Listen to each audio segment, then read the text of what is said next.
Hi friends, welcome to code coders Malayalam YouTube channel. അപ്പോൾ നമ്മൾ കഴിഞ്ഞ വീഡിയോസിൽ HTML എന്നൊക്കെ പഠിച്ച് സ്റ്റൈൽസിൻ്റെ തന്നെ ഫോൺ ഫാമിലി, അതുപോലെ തന്നെ ടെക്സ്റ്റ് അലൈൻ സെൻറ്റർ, അതുപോലെ ഒരുപാട് കാര്യങ്ങൾ എന്ത് ചെയ്യുക, കുറച്ച് കാര്യങ്ങളൊക്കെ പഠിച്ചു നമ്മൾ. ഇനി അതിനെക്കുറിച്ച് ഡീറ്റെയിൽ ആയിട്ടൊക്കെ നമ്മൾ വരുന്ന വീഡിയോസിലും അതുപോലെ തന്നെ വെബ്സൈറ്റ് ഡിസൈൻ ചെയ്യുന്ന ടൈമിലൊക്കെ പഠിക്കും. ഓക്കെ, ഇപ്പോൾ നമുക്ക് എന്ത് ചെയ്യാം, സിമ്പിളായിട്ട് ഓരോ കാര്യങ്ങൾ പഠിക്കാം. അപ്പോൾ ഇന്ന് നമ്മൾ പഠിക്കാൻ പോകുന്നത് എന്താ, HTML ഫോർമാറ്റിംഗ് എലമെന്റ്സ് ഏതൊക്കെയാണ്, അതുപോലെ തന്നെ അതെങ്ങനെയാണ് ചേഞ്ചസ് വരുന്നത് എന്നുള്ള കാര്യമൊക്കെ നമുക്ക് എന്ത് ചെയ്യാം, ഒന്ന് കാണാം. ഓക്കെ, അപ്പോൾ ഞാൻ കുറച്ച് H1 നമ്മൾ H2 H3 ഒക്കെ ഞാൻ എന്ത് ചെയ്തിട്ടുണ്ട്, ജസ്റ്റ് ഒന്ന് റിമൂവ് ചെയ്തിട്ടുണ്ട്. നമുക്ക് ഇപ്പോൾ ആവശ്യമില്ല. ഇനി ഇവിടെ നമുക്ക് എന്ത് ചെയ്യാം, ഓരോന്നായിട്ട് പരിശോധിച്ച് നോക്കാം. അപ്പോൾ അതിൽ ഫസ്റ്റ് വരുന്നതാണ് ബി ടാഗ് എന്ന് പറയുന്നത്. ബിയും അതുപോലെ തന്നെ സ്ട്രോങ്ങും.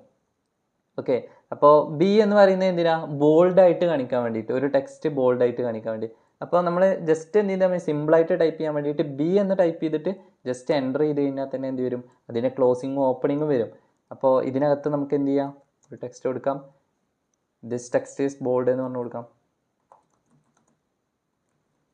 ഓക്കെ, ജസ്റ്റ് എന്ത് ചെയ്യുക, നമ്മുടെ ബ്രൗസറിലൊന്ന് പോയി നോക്കിയിട്ട് okay, this text is bold എന്ന് പറഞ്ഞു വന്നിട്ടുണ്ട്. ഇനി നമുക്ക് എന്ത് ചെയ്യാം, അടുത്ത് നമ്മൾ സ്ട്രോങ് ആണ് കൊടുക്കാൻ പോകുന്നത്. അപ്പോൾ അതിന് മുമ്പായിട്ട് ബി ആർ ടാഗ് കൊടുക്കുക. ഈ ബി ആർ ടാഗ് എന്തല്ല, ഫോർമാറ്റിംഗ് എലമെൻറ്റ്സ് ഒന്നല്ല, ഇത് നമുക്ക് എന്ത് ചെയ്യാം, അതായത് ക്ലോസിംഗ് ഒന്നും ഇല്ലാത്തൊരു ടാഗാണിത്. ഓക്കെ, നമുക്ക് നെക്സ്റ്റ് ലൈനിൽ അടുത്ത് കാണിക്കാൻ വേണ്ടിയിട്ടാണ് ബി ആർ കൊടുക്കുന്നത്. അപ്പോൾ ഇനി നമുക്ക് എന്താ വേണ്ടത്, സ്ട്രോങ് അല്ലേ. അപ്പോൾ അതിനും നമ്മൾ എന്ത് ചെയ്യാം, സ്ട്രോങ് എന്ന് കൊടുത്തിട്ട് എൻ്റർ ചെയ്ത് കഴിഞ്ഞാൽ സ്ട്രോങ് വരും. അപ്പോൾ നമുക്ക് ഇവിടെ എന്ത് കൊടുക്കാം, ദിസ് ടെക്സ്റ്റ് ഈസ് ഇമ്പോർട്ടൻ്റ് എന്ന് പറഞ്ഞു കൊടുക്കാം. ഓക്കെ, ഒരു എക്സ്ക്ലമനേഷൻ കൊടുക്കാം. ഇനി ഒന്ന് റൺ ചെയ്ത് നോക്കാം. Okay, this text is important. ഇത് രണ്ടും തമ്മിൽ അധികം വ്യത്യാസമൊന്നും ഉണ്ടാവില്ല. പക്ഷേ എന്ത് ചെയ്യുക, ഒന്നുകൂടി ഇമ്പോർട്ടൻ്റ് ആയിട്ട് കാണിക്കാൻ വേണ്ടിയിട്ട് നമുക്ക് എന്ത് ചെയ്യുക, ഇമ്പോർട്ടൻ്റ് എന്ന് പറയുന്ന ടാഗ് യൂസ് ചെയ്യുക. അതുപോലെ തന്നെ ബോൾഡായിട്ട് കാണിക്കാൻ ബി എന്ന് പറഞ്ഞ് കൊടുക്കാം. ഓക്കെ, നെക്സ്റ്റ് വരുന്നതാണ് ഐ എന്ന് പറയുന്നത്, അതുപോലെ തന്നെ EM. ഇത് രണ്ടും എന്ത് ചെയ്യുക, നോർമലി ഇറ്റാലിക് എന്ന് പറയുന്ന രീതിയിൽ ടെക്സ്റ്റ് കാണിക്കാൻ വേണ്ടിയിട്ടാണ് ഇത് കൊടുക്കുന്നത്. അതുപോലെ തന്നെ EM എന്ന് പറയുമ്പോൾ എംഫസൈസ്ഡ് ആയിട്ട് കാണിക്കാൻ വേണ്ടി. രണ്ടും എന്ത് ചെയ്യുക, അധികം വ്യത്യാസവും കാര്യങ്ങളൊന്നും ഉണ്ടാവില്ല. എന്ത് ചെയ്യുക, രണ്ടും നമുക്കൊന്ന് ചെക്ക് ചെയ്ത് നോക്കാം. ഞാൻ BR എന്ന് പറഞ്ഞു കൊടുത്തിട്ട് നെക്സ്റ്റ് എന്ത് ചെയ്യാം, നമുക്ക് ഐ ടാഗ് കൊടുക്കാം. അപ്പോൾ ഇവിടെ എന്താ കൊടുക്കാം, ദിസ് ടെക്സ്റ്റ് ഈസ് ഇറ്റാലിക് എന്ന് പറഞ്ഞു കൊടുക്കാം. നിങ്ങൾ എന്ത് ചെയ്യുക, ഇതിൻ്റെ കൂടെ തന്നെ എന്ത് ചെയ്യുക, ഒന്ന് ഓരോ എലമെൻസും ടാഗ്സൊക്കെ എന്ത് ചെയ്യുക, ജസ്റ്റ് ഒന്ന് ചെയ്ത് നോക്കുക. കണ്ടോ, ആ ഒരു ടെക്സ്റ്റ് ഇറ്റാലിക്, അതായത് ഇറ്റാലിക് ആയിട്ടാണ് ആ ഒരു ടെക്സ്റ്റ് കാണിക്കുന്നത്. ഓക്കെ, അതുപോലെ നമ്മൾ ഇപ്പോൾ എംഫസൈസിൻ്റെ EM എന്നാണ് നമ്മൾ യൂസ് ചെയ്യുക. ഇവിടെയും ദിസ് ടെക്സ്റ്റ് ഈസ് എംഫസൈസ്ഡ് എന്ന് പറഞ്ഞു കൊടുക്കാം.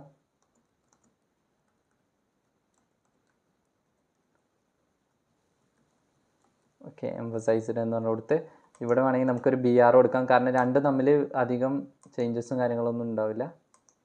കണ്ടോ, ദിസ് ടെക്സ്റ്റ് ഈസ് എംഫസൈസ്ഡ് എന്ന് പറഞ്ഞ് കാണിച്ചിട്ടുണ്ട്. അപ്പോൾ ഇതിന് വേണ്ടിയിട്ടാണ്, ഈ ഇറ്റാലിക് രൂപത്തിൽ കാണിക്കാൻ വേണ്ടിയിട്ടാണ് അത് യൂസ് ചെയ്യുന്നത്. ഇനി നെക്സ്റ്റ് വരുന്ന ടാഗ് ഏതാ, സ്മോൾ എന്ന് പറയുന്ന ടാഗ്. അപ്പോൾ നമുക്ക് സ്മോൾ കൊടുക്കാം. സ്മോൾ. ഓക്കെ, അത് സജഷനായിട്ട് വന്നിട്ടുണ്ട്. അത് ഒരു സ്മോളറായിട്ടുള്ള ടെക്സ്റ്റ് കൊടുക്കാൻ വേണ്ടിയിട്ടാണ് അത് യൂസ് ചെയ്യുന്നത്. അപ്പോൾ നമുക്ക് എന്ത് ചെയ്യാം, ഇവിടെ ഒരു ടെക്സ്റ്റ് കൊടുക്കാം. This is some small text എന്ന് പറഞ്ഞു കൊടുക്കാം. ഓക്കെ, ഇനി ഇതെന്ത് ചെയ്യുക, ഒന്ന് റൺ ചെയ്ത് നോക്കാം. ഓക്കെ, കണ്ടോ, ഇപ്പോൾ ആ ഒരു ഇറ്റാലിക്കിനേക്കാൾ കൂടുതൽ ഒരു സ്മോളായിട്ട് ചെറിയ ഇതായിട്ട് വന്നിട്ട് ടെക്സ്റ്റ് വന്നിട്ടുണ്ട്. വേണമെങ്കിൽ അവിടെ ഒരു BR കൊടുത്തു കഴിഞ്ഞാൽ നമുക്ക് നെക്സ്റ്റ് ലൈനിൽ കാണിക്കും. ഓക്കെ, ഇനി നെക്സ്റ്റ് നമ്മൾ നോക്കാൻ പോകുന്നതാണ് മാർക്ക് എന്ന് പറയുന്ന എലമെൻറ്റ്. മാർക്ക് കൊടുത്തു കഴിഞ്ഞാൽ എന്താ വരിക എന്ന് ഞാൻ ജസ്റ്റ് ഒന്ന് പറഞ്ഞുതരാം. അതായത് ഇപ്പോൾ നമ്മൾ ചില വെബ്സൈറ്റൊക്കെ എടുത്ത് നോക്കുമ്പോൾ അതിൻ്റെ ഏതെങ്കിലും ഒരു ഭാഗത്ത് ഒരു ടെക്സ്റ്റ് അത് മാർക്ക് ചെയ്തിട്ട് കാണിക്കാമെന്നാണ്, ഒരു യെല്ലോ കളറിൽ ബാക്ക്ഗ്രൗണ്ടൊക്കെ വന്നിട്ട്. ഓക്കെ, ഇപ്പോൾ ഇത് നമുക്ക് ഓട്ടോമാറ്റിക്കായിട്ട് വരുന്നില്ല, സജഷനായിട്ട് വരുന്നില്ല. അപ്പോൾ നമുക്ക് മാർക്ക് എന്ന് പറഞ്ഞ് കൊടുക്കാം. ഇപ്പോൾ ഇവിടെ വന്നിട്ടുണ്ട്. ഇനി ഇത് ക്ലോസ് ചെയ്ത് കഴിഞ്ഞാൽ വരും. ഓക്കെ, നമുക്ക് വേണമെങ്കിൽ അത് ഒരു യെല്ലോ കളറിലാണ് വരിക. അപ്പോൾ ജസ്റ്റ് ഒരു ടൈപ്പ് നമുക്ക് യെല്ലോ എന്ന് പറഞ്ഞ് ടൈപ്പ് ചെയ്യാം. ഓക്കെ, ഓക്കെ, ജസ്റ്റ് യെല്ലോ എന്ന് പറഞ്ഞ് കണ്ടോ, അത് മാർക്ക്. അതിനകത്ത് ടെക്സ്റ്റ് നമുക്ക് ഇഷ്ടമുള്ളത് എന്ത് വേണമെങ്കിലും കൊടുക്കാം.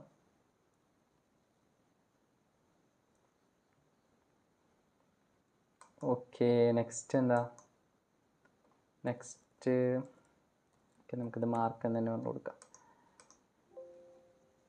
സോറി.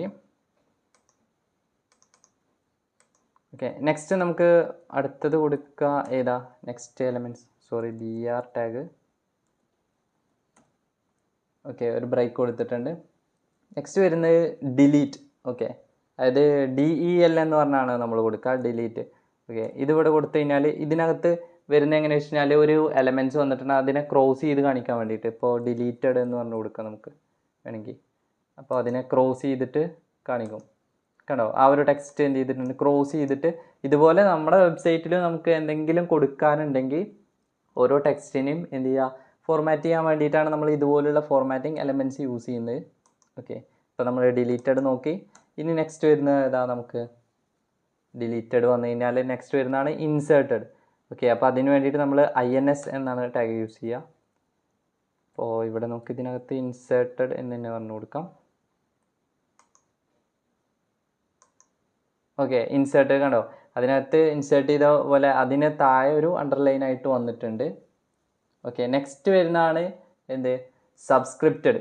അതായത് സബ് എന്ന് പറഞ്ഞിട്ട് കൊടുക്കും. ഇപ്പോൾ ഇത് കൂടുതൽ കോമൺ ആയിട്ട് യൂസ് ചെയ്യുന്നത് എങ്ങനെയാണെന്ന് വെച്ച് കഴിഞ്ഞാൽ, ഇപ്പോൾ നമുക്ക് ഒരു ടെക്സ്റ്റ് ഉണ്ട്, അപ്പോൾ ആ ഒരു ടെക്സ്റ്റ് കഴിഞ്ഞാൽ നെക്സ്റ്റ് വരുന്ന ടെക്സ്റ്റ് കുറച്ചുകൂടി താഴെ എന്ത് ചെയ്യണം, കാണിക്കണം. ഇപ്പോൾ ഒരു എക്സാമ്പിൾ ഞാൻ പറഞ്ഞുതരാം. ഇപ്പോൾ H2O എന്ന് പറയുന്നൊരു ടെക്സ്റ്റ് ഉണ്ട്. ഓക്കെ, H2O എന്ന് നമ്മൾ കൊടുക്കുന്ന ടൈമിൽ 2 താഴെയല്ലേ അതിൻ്റെ വരുന്നത്. അപ്പോൾ ആ ഒരു രീതിയിൽ എഴുതണമെങ്കിൽ എന്ത് വേണം, നമുക്ക് സബ്സ്ക്രിപ്റ്റഡ് ആയിട്ട് ടെക്സ്റ്റ് എഴുതണം. അപ്പോൾ അതിന് വേണ്ടിയിട്ട് നോർമലി നമുക്കൊരു P ടാഗിൽ H കൊടുക്കാം. ഓക്കെ, ക്യാപിറ്റൽ H കൊടുത്തിട്ടുണ്ട്. നെക്സ്റ്റ് വരുന്നത് നമുക്ക് എന്താ, സബ്സ്ക്രിപ്റ്റഡിന് സബ് എന്നാണ് നമ്മൾ യൂസ് ചെയ്യുക. അത് സബ് എന്ന് കൊടുത്തിട്ട് ഇവിടെ ഇതിനകത്ത് 2 കൊടുത്ത് ഞാൻ. നെക്സ്റ്റ് എന്താ നമ്മൾ വരുന്നത്, നെക്സ്റ്റ് വീണ്ടും ഞാനൊരു P ടാഗ് ഇടുകയാണ്. P ടാഗ് അതായത് നമുക്ക് പാരഗ്രാഫ് രീതിയിൽ എഴുതാൻ വേണ്ടിയിട്ട് P ടാഗ് കൊടുക്കുന്നത്. ഇവിടെ H2O കൊടുക്കുന്നത്, H2ൻ്റെ O കൊടുത്തതാണ് ഇവിടെ. ഓക്കെ, ഇനി ഇത് എങ്ങനെയാണ് നമ്മൾ സബ്സ്ക്രിപ്റ്റഡിൽ കൊടുത്തത് എങ്ങനെയാണ് വന്നിട്ടുള്ളത് ഡിസ്പ്ലേ ചെയ്തതെന്ന് ജസ്റ്റ് ഒന്ന് നോക്കാം. ഓക്കെ, സോറി, ഇവിടെ H2O എന്ത് ചെയ്തിട്ടുണ്ട്, നെക്സ്റ്റ് ലൈനിലായിട്ട് വന്നിട്ടുണ്ട്. അപ്പോൾ നമ്മളിവിടെ ചെയ്തിട്ടുള്ള മിസ്റ്റേക്ക് എന്താ വെച്ച് കഴിഞ്ഞാൽ നമുക്ക് എന്ത് ചെയ്യേണ്ട ആവശ്യമില്ല. ഇപ്പോൾ ഇത് ഡിസ്പ്ലേ ചെയ്ത് വന്നപ്പോഴാണ് ഇങ്ങനെ കണ്ടത്. ഓക്കെ, അപ്പോൾ ഇത് ഞാൻ എന്ത് ചെയ്ത് തരാം, ഇവിടെ തന്നെ ഫിക്സ് ചെയ്ത് തരാം. ഈ ഒരു P ടാഗ് ക്ലോസിങ് ഇവിടുന്ന് ഒഴിവാക്കാം. അതുപോലെ തന്നെ ഇതിൻ്റെ സ്റ്റാർട്ടിങ് ഒഴിവാക്കാം. നമുക്ക് ഒരൊറ്റ P ടാഗ് മതി. ഓക്കെ, ഒരു P ടാഗിനകത്ത് കൊടുത്തു കഴിഞ്ഞാലുള്ള എന്ത് ചെയ്യാൻ പറ്റുക, നമുക്ക് ഒരു ലൈനിൽ അത് കാണിക്കാൻ പറ്റുക. ഓക്കെ, നിങ്ങൾ ഇതുപോലെ എന്തെങ്കിലും ഇഷ്യൂസ് വരുത്തുന്നുണ്ടെങ്കിൽ ഇതുപോലെ ഫിക്സ് ചെയ്യാം കേട്ടോ. ഓക്കെ, കണ്ടോ, ഇപ്പോൾ ഒറ്റ ലൈനിൽ തന്നെ പാരഗ്രാഫായിട്ട് വന്നിട്ടുണ്ട്. നമ്മൾ എന്ത് ചെയ്ത് 2 P ടാഗ് അവിടെ കൊടുത്താണ് ഇഷ്യൂ വന്നത്. ഓക്കെ, ഇനി നെക്സ്റ്റ് നമ്മൾ എന്താ വേണ്ടത്, നമുക്ക് സൂപ്പർ സ്ക്രിപ്റ്റഡ്.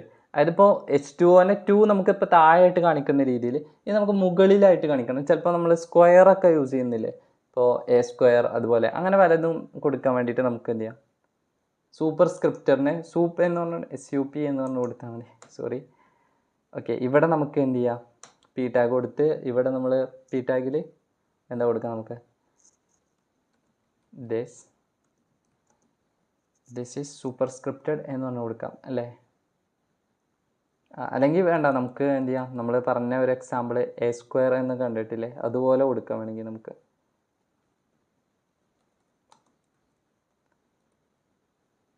ഓക്കെ, SUP എന്ന് അടിച്ച് കഴിഞ്ഞാൽ തന്നെ എൻ്റർ ചെയ്ത് കഴിഞ്ഞാൽ തന്നെ അത് വരും. Okay, super scripted. ഇവിടെ നമുക്ക് ഇവിടെയും വേണമെങ്കിൽ 2 എന്ന് പറഞ്ഞു കൊടുക്കാം. ഓക്കെ, ഇതിനകത്ത് ഇനി വേറെ ഒന്നും കൂടുതലൊന്നും കൊടുക്കേണ്ട ആവശ്യമില്ല. ജസ്റ്റ് എന്ത് ചെയ്യാം, നമുക്കൊന്ന് റൺ ചെയ്ത് നോക്കാം. ഉണ്ടോ, A² എന്ന് പറഞ്ഞ് ടോപ്പിൽ അതിൻ്റെ മുകളിലായിട്ട് വന്നിട്ടുള്ളത്. അപ്പോൾ ഇങ്ങനെ കൊടുക്കാൻ വേണ്ടിയിട്ടാണ് എന്ത് കൊടുക്കുന്നത്, നമ്മൾ ഇത് യൂസ് ചെയ്യുന്നത്, സൂപ്പർ സ്ക്രിപ്റ്റഡ് യൂസ് ചെയ്യുന്നത്. ഓക്കെ, ഇത് ഒരു ഫോർമാറ്റാണ്. ഇനി നെക്സ്റ്റ് എന്താ നോക്കാം. അപ്പോൾ ഇത്രയും എലമെൻറ്റ്സ് ആണ് എന്തിൽ വരുന്നത്, ഈ ഒരു എന്താ പറയുക HTML ഫോർമാറ്റിംഗ് എലമെൻറ്റ്സിൽ വരുന്നത്. അപ്പോൾ ഇതൊക്കെ നിങ്ങൾക്ക് മനസ്സിലായിട്ടുണ്ടെന്ന് വിശ്വസിക്കുന്നു. ഇത് എന്ത് ചെയ്യുക, നിങ്ങൾ ഓരോ സന്ദർഭത്തിനനുസരിച്ച് എവിടെയാണ് നിങ്ങൾക്ക് യൂസ് ചെയ്യേണ്ടത് അതിനനുസരിച്ച് എന്ത് ചെയ്യുക, ഓരോന്നായിട്ട് യൂസ് ചെയ്യുക. ഇതെന്ത് ചെയ്യുക, നിങ്ങൾ എന്ത് ചെയ്യുക, സ്വന്തമായിട്ടൊന്ന് ട്രൈ ചെയ്ത് നോക്കാം. ഓക്കെ, അപ്പോൾ ഇത്രയും സിമ്പിളാണ്. നമുക്ക് ഇപ്പം നമ്മുടെ വീഡിയോസ് ആദ്യമായിട്ടാണ് കാണുന്നതെങ്കിൽ ജസ്റ്റ് എന്ത് ചെയ്യുക, ഇതിൻ്റെ ഫസ്റ്റ് വീഡിയോസ് മുതൽ തന്നെ സ്റ്റാർട്ട് ചെയ്യാൻ തുടങ്ങുക. എന്നാൽ നിങ്ങൾക്ക് എന്ത് ചെയ്യാൻ പറ്റും, പെട്ടെന്ന് സിമ്പിളായിട്ട് മനസ്സിലാവും. അപ്പോൾ വീഡിയോ ഇഷ്ടമായിട്ടുണ്ടെങ്കിൽ എന്തായാലും ലൈക്ക് ചെയ്ത് സപ്പോർട്ട് ചെയ്യുക. പിന്നെ നിങ്ങൾ എന്തെങ്കിലും നിങ്ങൾക്ക് കമൻസ് ആയിട്ട് അറിയിക്കുകയാണെങ്കിൽ ജസ്റ്റ് എന്ത് കമൻറ്റ് ചെയ്യുക. എത്ര പേര് ഇപ്പം വാച്ച് ചെയ്യുന്നുണ്ട്, കണ്ടിന്യൂസ് ആയിട്ട് വാച്ച് ചെയ്യാൻ നിങ്ങൾക്ക് താല്പര്യമുണ്ടോ അതുപോലെ നിങ്ങൾക്ക് കണ്ടൻസ് നിങ്ങൾ ഫോളോ അപ്പ് ചെയ്യുന്നുണ്ടോ എന്നറിയാൻ വേണ്ടിയിട്ടാണ്. ജസ്റ്റ് ഒന്ന് കമൻറ്റ് ചെയ്യുക. അങ്ങനെയാണെങ്കിൽ നമ്മൾ എന്ത് ചെയ്യുക, ഈ ഒരു ഇതൊക്കെ ബേസിക് നിങ്ങൾക്ക് പറഞ്ഞു തന്നതിന് ശേഷം എന്ത് ചെയ്യും, ഞാൻ തന്നെ ഇതിൽ ഒരു വെബ്സൈറ്റ് ഡിസൈൻ ചെയ്യുന്നത് എങ്ങനെയാണെന്ന് കാണിച്ചു തരും.